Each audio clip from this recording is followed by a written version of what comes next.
जय हिंद दोस्तों, सभी साथियों को नमस्ते। मैं आपका दोस्त डॉक्टर अशोक शर्मा आप सब लोगों का आपके अपने YouTube channel doctor Ashok Sharma में स्वागत करता हूं। हम द हिंदू के माध्यम से English grammar, vocabulary, comprehension and sentence structure सीखने की कोशिश करते हैं और उसी केसेस में आज का अपना ये न्यूज़ आइटम है। इसका जो फ्रंट पेज है, इसकी ये न्यूज है। हम इस न्यूज़ को पढ़ने का प्रयास करेंगे और इस न्यूज़ को पढ़ने से पहले मैं आप लोगों को कुछ वर्ड्स देता हूँ आज, जो हम इस आर्टिकल में आज पढ़ेंगे, इस न्यूज़ में पढ़ेंगे, ताकि वो न्यूज़ आपको पढ़ने में ज़्यादा आसानी हो जाएगी। कुछ वर्ड्स हैं जो मैं आपको बताता हूँ। एक वर्ड है इसमें GOODS, गुड्स, ठीक है। और एक वर्ड होता है GOOD, गुड। तो पहले तो हम इन दोनों का अंतर समझेंगे, दोनों में क्या डिफरेंस है, उसके बाद में हम इसको पढ़ने में हमें आसानी रहेगी। गुड एडजेक्टिव है जिसका मतलब होता है अच्छा होना। किसी भी चीज़ का अच्छा होना क्या होता है? गुड होता है। ये एडजेक्टिव है। He is a good boy, he is a good boy, ठीक है। जबकि गुड्स जो होता है, आप समझते हैं कि एडजेक्टिव के साथ एस या एस नहीं लगाया जाना चाहिए। ऐसा नहीं है कि गुड्स जो है ये गुड का प्लूरल है, ऐसा नहीं है।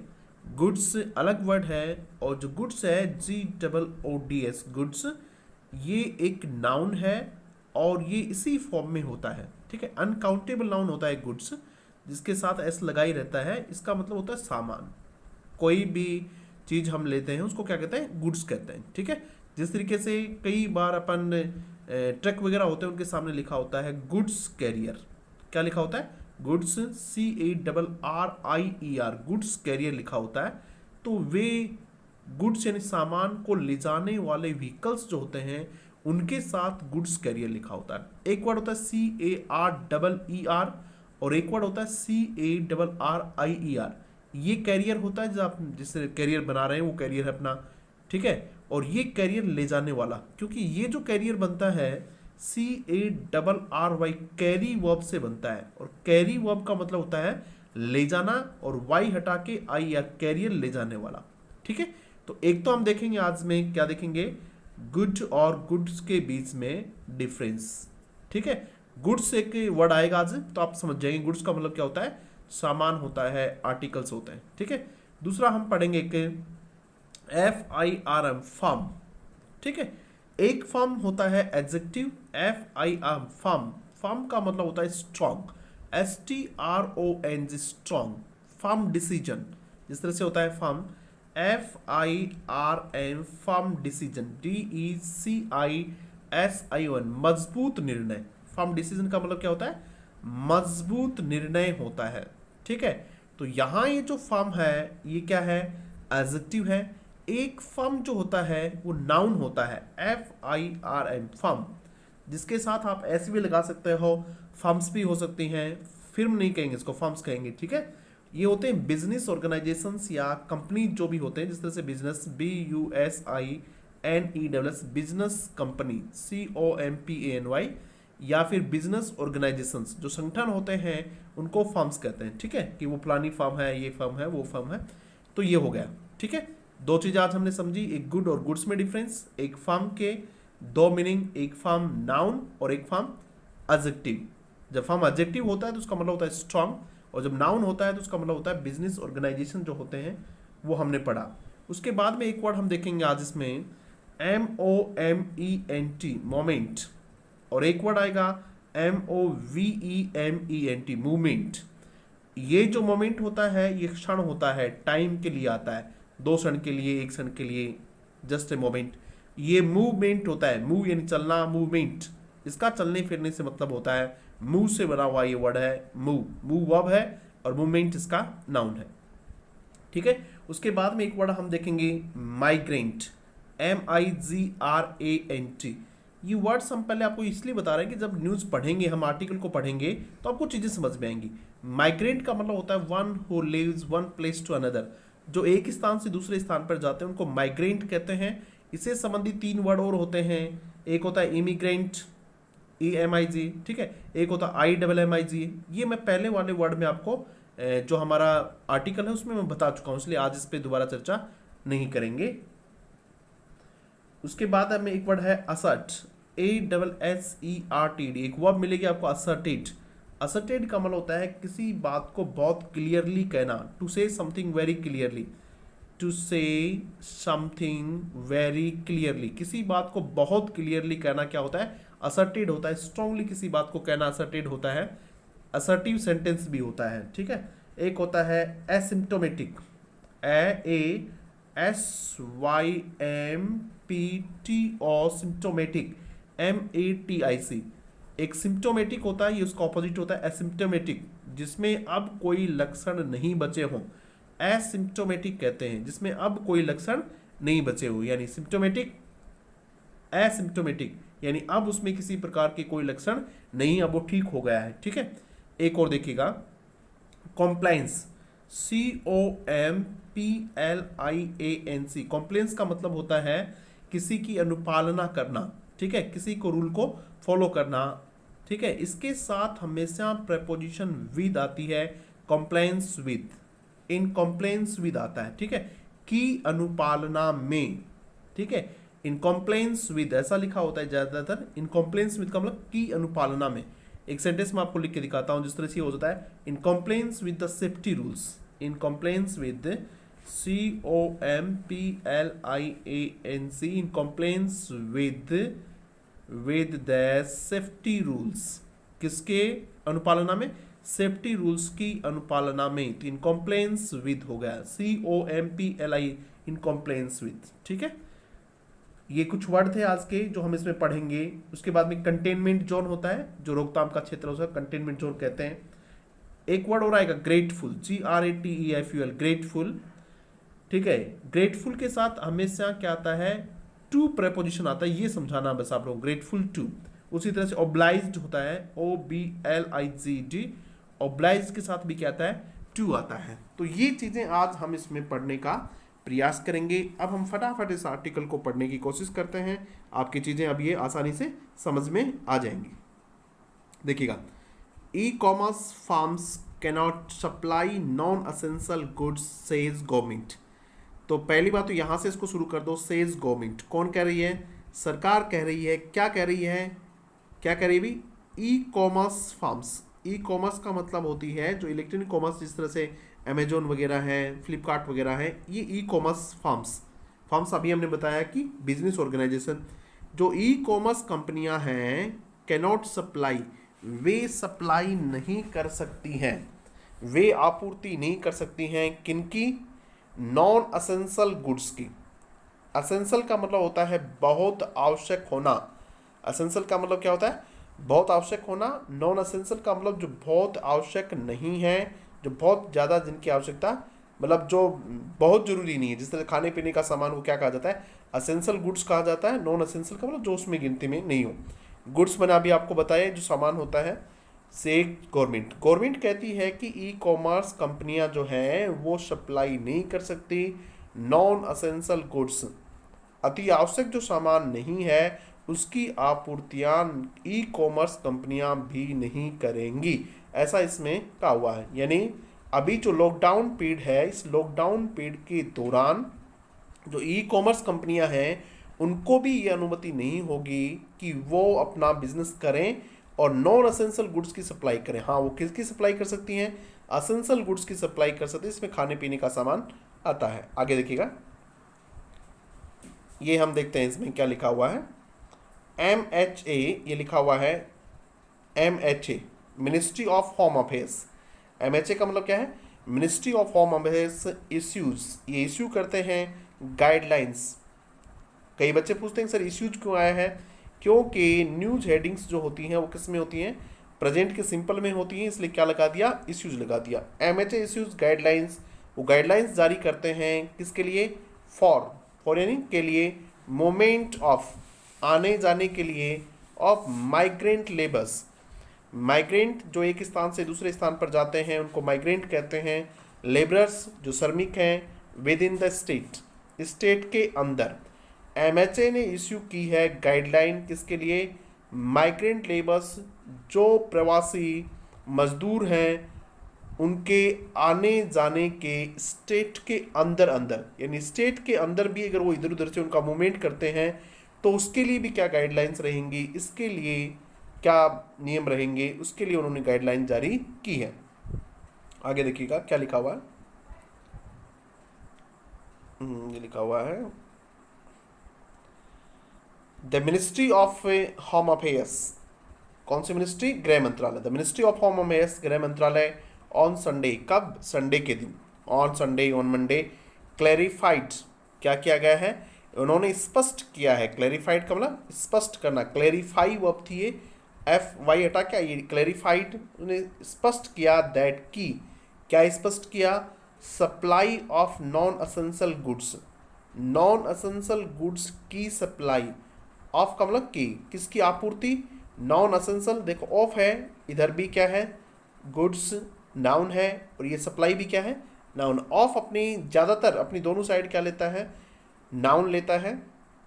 The ministry of home affairs on Sunday clarified, उसने क्लेरिफाई किया दैट की सप्लाई ऑफ, क्या के लिए किया अभी? सप्लाई ऑफ, किसकी supply?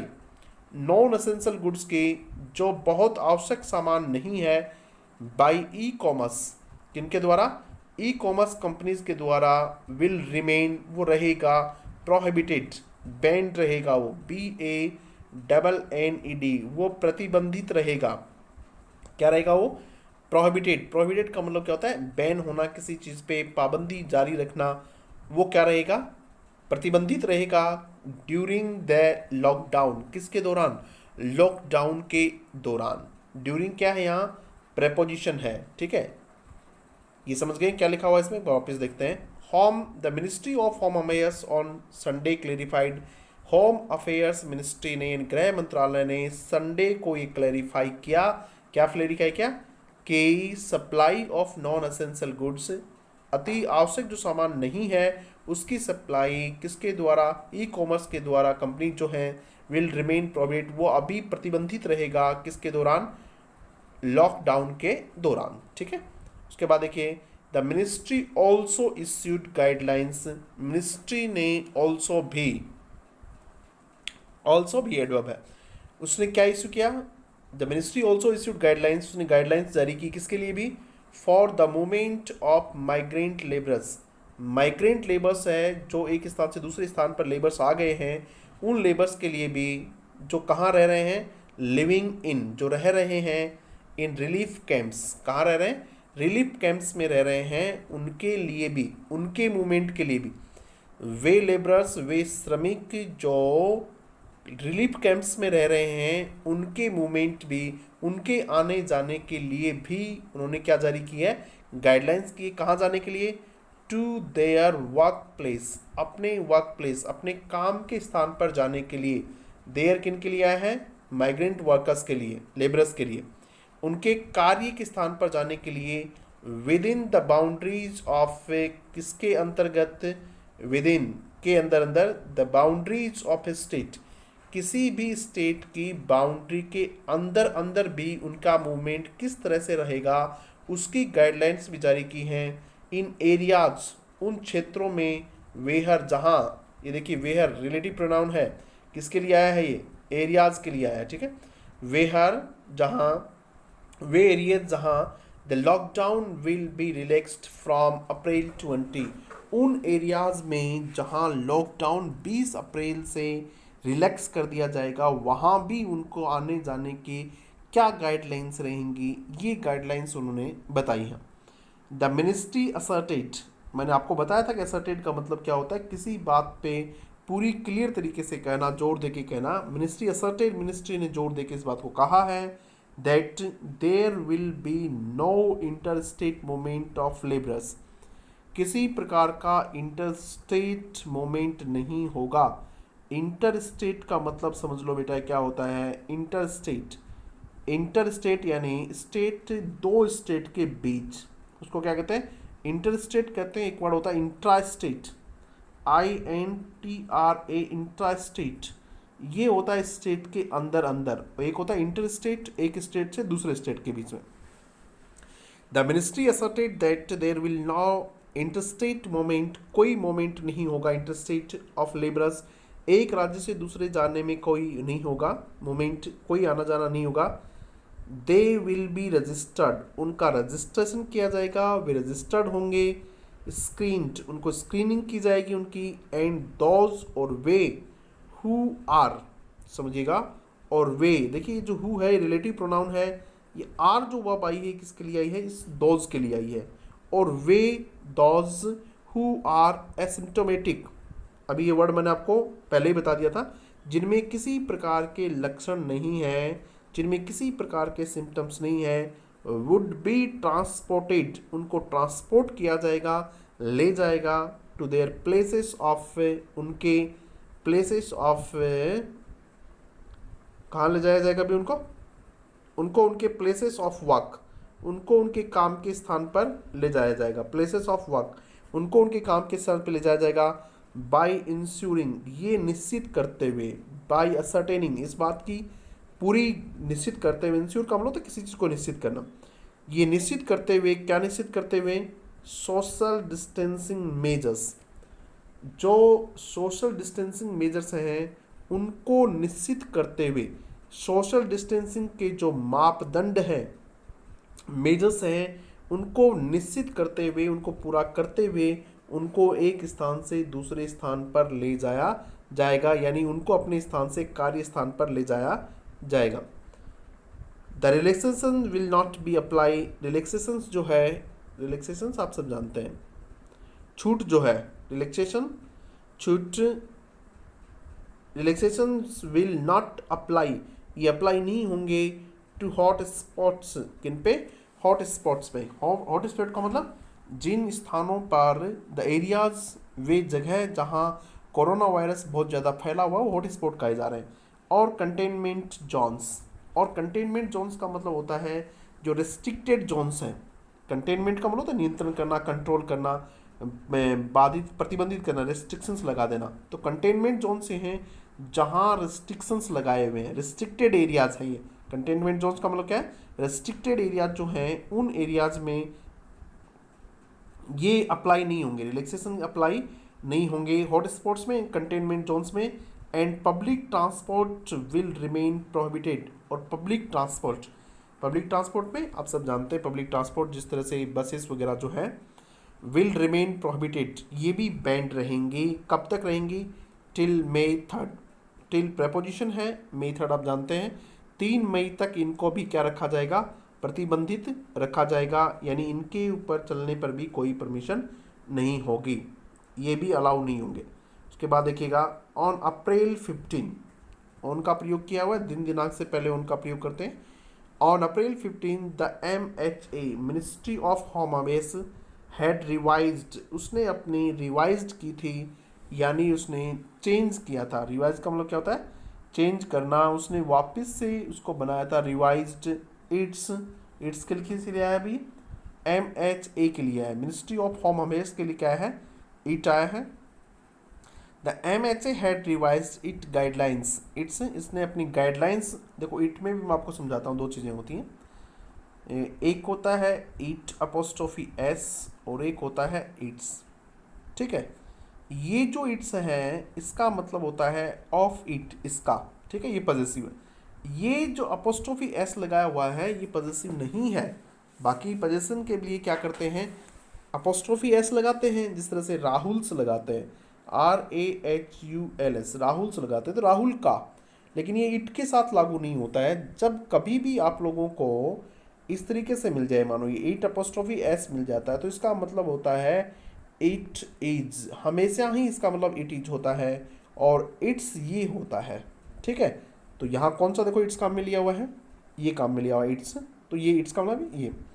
The MHA has revised it's, MHA ने रिवाइज्ड की थी अपनी गाइडलाइंस को, इश्यूड अंडर, जो इश्यूड की गई थी, अंडर किसके अंतर्गत इश्यू की गई थी, the disaster management act 2005, disaster management act 2005 के अंतर्गत जो गाइडलाइन, उसके अंतर्गत क्या थी, अप्रैल 15 को MHA ने जो अपनी गाइडलाइंस को रिवाइज किया था, क्या करने के लिए, to allow the states, states को अलाउ करने के लिए, क्या अलाउ करने के लिए? टू डिसाइड, कि वो डिसाइड कर सकते हैं on the additional public activities, अतिरिक्त, एडिशनल का मतलब क्या होता है? अतिरिक्त, एक्स्ट्रा, अतिरिक्त पब्लिक एक्टिविटीज, अतिरिक्त पब्लिक एक्टिविटीज को अलाउ कर सकते हैं, उस पर वो डिसीजन ले सकते हैं। To decide on the additional public activities to be allowed, जिनको अलाउ करना हो, देखो पैसिव वॉइस है, to be allowed from April 20, April 20 से यदि कुछ एडिशनल पब्लिक एक्टिविटीज जिनको अलाउ करना है तो उसमें डिसीजन ले सकते हैं। कहाँ? In non hot spot zones, सिर्फ और सिर्फ कहाँ?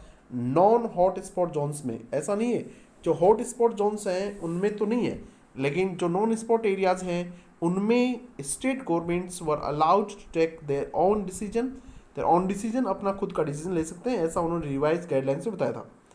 इट सेड, इसने कहा था, ये इट किस लिए आया है? जो रिवाइज गाइडलाइन था उसके लिए किसका प्रयोग किया गया है? इट का प्रयोग किया गया है। इट सेड, इसने कहा, द एडिशनल फैसिलिटीज, अतिरिक्त सुविधाएं, फैसिलिटीज सुविधाएं होती हैं, ठीक है। एमिनिटीज, फैसिलिटीज का एक सिमिलर वर्ड बताता हूँ, एमिनिटीज, AMINITIES, एमिनिटीज। एक बार पूछा हुआ है एसएससी वगैरह में, कहाँ पूछा हुआ है एमिनिटीज। तो एमिनिटीज का मतलब क्या होता है? फैसिलिटीज, ठीक है। हम एक वर्ड पावर पे भी एक वीडियो बनाते हैं, और शाम को जो क्लास होती है ग्रामर की, उसमें 2 दिन वर्ड पावर की क्लास होती है और 4 दिन सब्जेक्ट यानी ग्रामर की क्लास होती है। तो जो बच्चे उसको देखना चाह रहे हैं वो प्लेलिस्ट में जाके वहाँ देख सकते हैं, और इसका जो वीडियो है वर्ड पावर वाले का, उसका लिंक मैं इसके डिस्क्रिप्शन में भी दे दूंगा। तो हम बात कर रहे थे फैसिलिटीज़ की। फैसिलिटीज़ का मतलब होता है एमिनिटीज़, ठीक है। दोबारा देखते हैं कहाँ छोड़ा था हमने। इट सेड, इसने कहा था कि द एडिशनल फैसिलिटीज, अतिरिक्त जो सुविधाएं हैं, would have to be based on, वे किस पे आधारित रहेंगी? Would have to be based on, उनको आधारित होना था किन पे? Based on, would have to be based on strict, मजबूत, स्ट्रिंजेंट, स्ट्रिक्ट का STRINGENT, स्ट्रिंजेंट होता है स्ट्रिक्ट, मतलब बहुत कड़ी। कॉम्प्लेंस विद, जो वे एक्स्ट्रा सुविधा देंगे वो किस पर निर्भर रहेंगी? आधारित रहेंगी। Strict compliance with the existing guidelines, अभी जो गाइडलाइंस हैं उनकी कड़ी अनुपालना में। कॉम्प्लायंस विद, हमने जब वीडियो शुरू किया था तभी मैंने आपको बता दिया कॉम्प्लायंस विद का मतलब क्या था? अनुपालना में, यानी जो एग्जिस्टिंग गाइडलाइंस हैं उनकी पालना कड़ाई से करते हुए वे क्या दे सकती हैं? कुछ एक्स्ट्रा फैसिलिटीज यदि वो देना चाहें तो दे सकती हैं। विद, ये भी मैंने बताया था कि इसके साथ विद का प्रयोग होता है। The existing guidelines on lockdown measures, lockdown के जो मेजर्स हैं उनके ऊपर जो एग्जिस्टिंग गाइडलाइंस हैं उनकी अनुपालना में रहते हुए, उनकी कड़ी अनुपालना करते हुए वो क्या दे सकते हैं? कुछ एक्स्ट्रा फैसिलिटीज दे सकते हैं।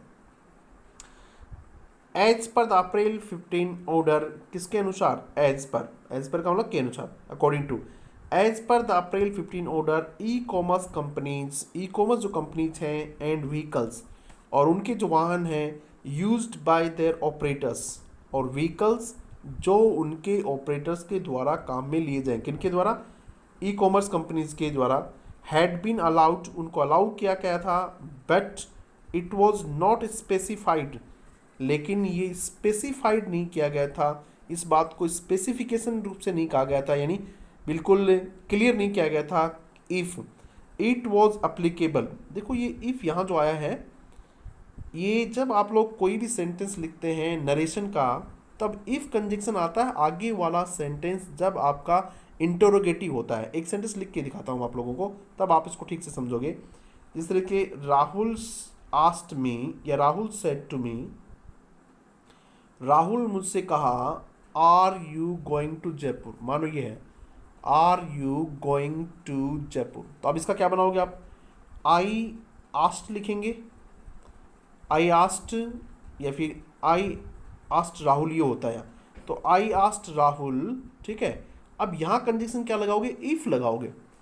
मैंने राहुल से पूछा, आर यू गोइंग, आगे जो चेंज करेंगे वो चलेंगे। मैं समझा रहा था ये इफ जो है ना, तो अब इसकी आप जब हिंदी ट्रांसलेशन करोगे तो इफ का मतलब यदि नहीं है यहाँ। इफ का मतलब क्या है? प्रश्न पूछ रहा है। मैंने राहुल से पूछा, क्या तुम जयपुर जा रहे हो, तो ये क्वेश्चन तो है ही, इसलिए इफ का यहाँ आप क्या ट्रांसलेशन नहीं करेंगे, यदि ट्रांसलेशन नहीं करेंगे, क्वेश्चन है, तो ये देखो ऐसा यहाँ भी यही है।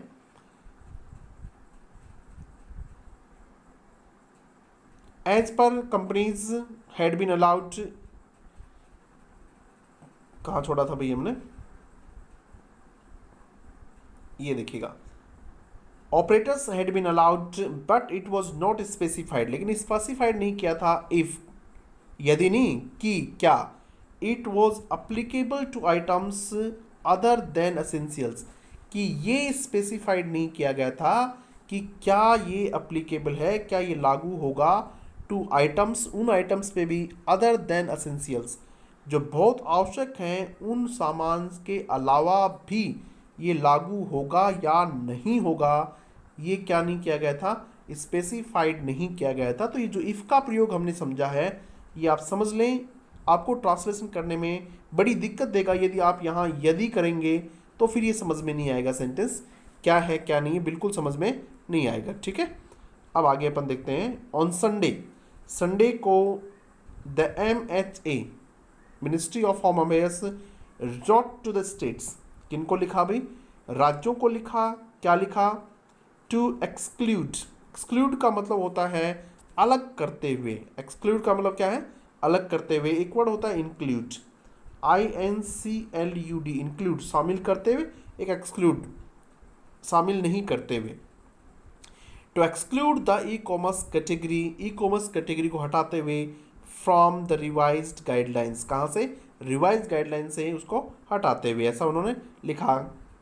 इन अनदर लेटर, दूसरे लेटर में, union home ministry, union home secretary Ajay Bhalla clarified, उसने ये क्लेरिफाइड किया दैट कि ई कॉमर्स फर्म्स, यानी ई कॉमर्स कंपनीज वुड कंटिन्यू, वो कंटिन्यू करेंगी, टू ऑपरेट, कार्य करती रहेंगी वो, फॉर होम डिलीवरी, किसके लिए, होम डिलीवरी ऑफ, किसकी होम डिलीवरी के लिए, ऑफ असेंशियल गुड्स, किसकी होम डिलीवरी की भी, असेंशियल गुड्स की, एज अर्लियर, पहले के जैसे वो कंटिन्यू करती रहेंगी। देखो उसको कैटेगरी से हटाया था ई कॉमर्स को, फिर ये क्लेरिफाई आया कि उसको हटाया है, लेकिन वो सॉरी, जो नॉन असेंशियल गुड्स हैं उनके लिए हटाया है, जो असेंशियल गुड्स हैं उनके लिए वो क्या करती रहेंगी, जारी करती रहेंगी। ठीक है, अगर चीज़ें आपको ठीक लगी हों, चीज़ें आपको पसंद आई हों, तो आप चैनल को शेयर कीजिएगा अपने दोस्तों के साथ, और यदि और भी कुछ अच्छा आपको बनवाना है इसमें, अच्छा इसको हम और कैसे बना सकते हैं चैनल को, तो आप मुझे ज़रूर कमेंट बॉक्स में लिखिएगा। Thank you very much.